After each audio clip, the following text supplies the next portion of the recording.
रश्मि की उम्र यही कोई 20-22 साल की होगी। 2 साल पहले बस दुर्घटना में उसके माता पिता का देहांत हो चुका था। उसका इस दुनिया में अपना कहने वाला कोई भी नहीं था। रश्मि को पढ़ने का बहुत शौक था। उसके पिता उसे कलेक्टर बनाना चाहते थे।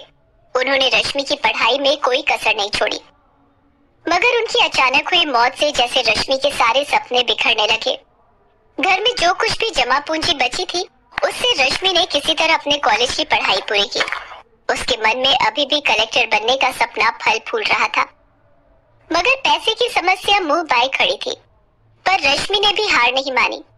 अपनी कलेक्टर की पढ़ाई जारी रखने के लिए उसने एक घर में खाना बनाने और बर्तन मांजने की नौकरी कर ली। जब उसके दोस्तों ने कहा, अरे रश्मि, तू पढ़ी लिखी ग्रेजुएट होकर अब बर्तन मांजने और खाने बनाने का काम करेगी?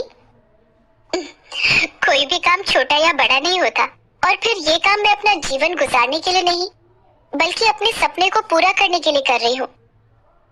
फिर रश्मि ने काम शुरू कर दिया। दिन भर वो जी तोड़ मेहनत करती और शाम को घर आकर पढ़ाई करती। जहाँ वो काम करने जाती थी, वहाँ से उसका घर करीब 5 मील पर था। तेज चलने पर भी 9 बजे रात से पहले घर नहीं पहुँच पाती थी। रात को लालटेन के सामने थकी हारी पढ़ने बैठती और ना जाने कब सो जाती, उसे पता ही नहीं चलता। उस पर इतना जी तोड़ काम करने के बाद भी उसकी कमाई इतनी नहीं हो पाती थी कि वो तैयारी के लिए सारी किताबें खरीद पाती। कोचिंग करना तो दूर की बात थी। फिर भी रश्मि हिम्मत नहीं हार रही थी। जिस घर में रश्मि काम करती थी, उस घर का बेटा अमित भी यूपीएससी की तैयारी करता था। एक दिन काम करते हुए रश्मि ने अपनी मालकिन से पूछा, माँ जी, क्या अमित भैया भी यूपीएससी की तैयारी कर रहे हैं? हाँ, पर तुझे उससे क्या? तू अपना काम कर। बड़ी आई इंक्वायरी करने वाली की कौन क्या पढ़ रहा है। मालकिन की बातें सुन रश्मि ने जल्दी जल्दी अपना काम निपटाया और घर जाने को तैयार हुई। तब मालकिन ने कहा, कल जरा जल्दी आना, कुछ मेहमान आने वाले हैं घर पर, उनका खाना बनाना है। तेरे जो एक्स्ट्रा पैसे लगेंगे मैं दे दूंगी। माँ जी, मुझे पैसे नहीं चाहिए। अगर अमित भैया की पुरानी यूपीएससी की किताबें मुझे मिल जाए तो बड़ी मेहरबानी होगी। तभी अमित वहाँ आ जाता है। रश्मि की आखिरी बात उसके कानों में पड़ जाती है। वो उसका मजाक उड़ाते हुए कहता है, अच्छा, तो तू कलेक्टर बनेगी है? अरे औकात में रह अपनी। तुझे पता भी है कि यूपीएससी क्या चीज है? अच्छे अच्छों को नानी याद आ जाती, नानी। तेरे जैसे लोग कलेक्टर बनने लगे तो हो गया देश का उद्धार। अमित की बात पर उसकी माँ भी जोर से हंस पड़ी। रश्मि दुखी मन से वहाँ से निकल पड़ी। इस बात ने उसे थोड़ा दुखी तो किया, मगर उसके हौसले को तोड़ नहीं पाई। चाहे कितना भी मजाक उड़ा ले मेरा, मैं तो अपने सपने को पूरा करके ही दम लूंगी। आज से मैं 10-10 घंटे पढ़ूंगी। अब चैन से उसी दिन सोऊंगी जब मेरा सपना पूरा हो जाए, और अगर मैं इस सपने को पूरा करने के लिए मर भी गई तो वही सही। रश्मि ने ठान तो लिया, मगर किताबों की समस्या अभी भी हल नहीं हुई थी। अगले दिन वो फिर काम पर गई। वहाँ उसने सारे मेहमानों का खाना बनाया और जब सब मेहमान खा पी कर चले गए, तब वो मालकिन के पास गई और बोली, माँ जी, सारा काम हो गया। आपने कहा था कि आप कुछ एक्स्ट्रा पैसे देंगी। अगर कुछ पैसे मिल जाए तो मैं उनसे किताब खरीद लूंगी।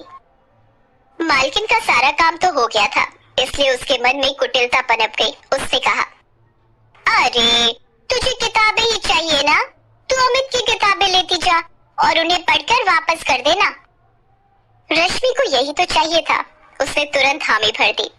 फिर उसकी मालकिन ने अपने बेटे अमित को बुलाया और कहा, बेटे, इसे अपनी कुछ किताबें दे दे, ये 2-3 दिनों में उसे पढ़कर वापस कर देगी।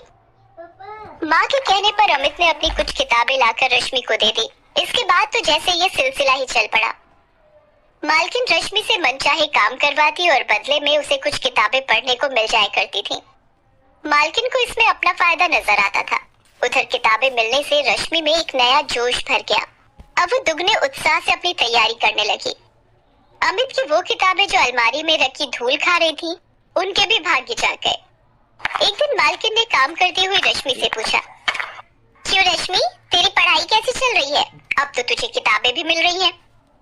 रश्मि कुछ बोलती इससे पहले ही वहाँ अमित आ गया और बोला, अरे इसकी पढ़ाई कैसी चल रही होगी? सारा दिन तो ये यहाँ रहती है, पढ़ाई क्या खाक करेगी? क्यों रश्मि, तुझे पता भी है कि इस परीक्षा में कितने पेपर होते हैं? हाँ भैया, मुझे पता है कि इसमें कितने पेपर होते हैं। मेरी तैयारी दोनों पेपरों के लिए पूरी है। अच्छा, तुम मेरे एक सवाल का जवाब दो कि खजुराहो के मंदिर का निर्माण किसके शासनकाल में हुआ था? अमित की हवा निकल गई। उसे इस सवाल का जवाब नहीं पता था। क्या हुआ भैया, ये तो बहुत मामूली सा सवाल है, आपको इसका जवाब नहीं पता क्या? अमित कुछ नहीं बोला और चुपचाप वहां से चला गया। आज रश्मि ने अपनी सारी बेइज्जतियों का जवाब एक झटके में दे दिया था। रश्मि पूरी लगन से अपनी तैयारी करती रही। उसने पूरी परीक्षा का सिलेबस परीक्षा से 2 महीने पहले ही खत्म कर दिया। निश्चित समय पर परीक्षाएं हुई और रश्मि ने आसानी से प्री एग्जाम निकाल लिया। उधर अमित अपनी तमाम कोशिशों के बावजूद भी इसमें सफल नहीं हो पाया। रश्मि ने प्री की अपनी सफलता की बात किसी को नहीं बताई। जब तक मैं इंटरव्यू नहीं पहुंच जाती तब तक किसी को ये सब बताना ठीक नहीं है। इस तरह लगातार परिश्रम करते करते रश्मि ने मेंस की परीक्षा भी पास कर ली। अब सिर्फ इंटरव्यू देना बाकी रह गया था। इंटरव्यू से एक दिन पहले, देख रश्मि, कल अमित का जन्मदिन है, काफी सारे मेहमान आने वाले हैं, तू जरा जल्दी आ जाना। लेकिन माँ जी, कल तो मेरा आना मुश्किल है, कल मेरी आखिरी परीक्षा है। हाँ, बढ़िया ही परीक्षा देने वाली, जितना बोला उतना कर।